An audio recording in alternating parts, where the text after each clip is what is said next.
पवारांच्या राष्ट्रवादी की जनसन्मान यात्रा आज कटोलमध्ये येते। अनिल देशमुखांच्या विरोधामध्ये दादा तगडा उमेदवार देण्याच्या तयारीत आहे।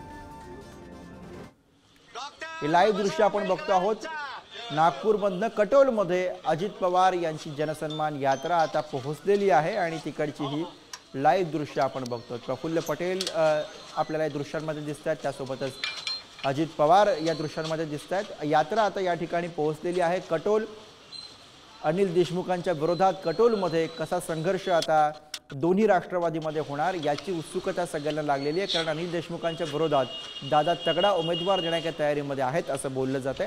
त्यामुळे हे नाव नेमकं कुठलं कोणाचं असणार याबद्दल सुद्धा मोठी उत्सुकता आहे। नागपूरच्या कटोलमध्ये जोरदार सामना रंगणार अशा चर्चा सुरू झालेल्या आहेत। नागपूरच्या कटोलमध्ये अजित पवार यांची जनसन्मान यात्रा पोहोचलेली आहे आणि तिकडची ही दृश्य आपण बघतोय। अजित पवार, प्रफुल्ल पटेल आणि त्यांच्या समवेत मोठ्या प्रमाणावरती राष्ट्रवादी काँग्रेसचे कार्यकर्ते सुद्धा आपल्याला दिसतात। अजित पवार यांची जनसन्मान यात्रा आज नागपूरमध्ये। आता काही क्षणांपूर्वीच अजित पवार हे नागपूरच्या कटोल परिसरामध्ये दाखल झाले, ज्या ठिकाणी आज त्यांची यात्रा आहे।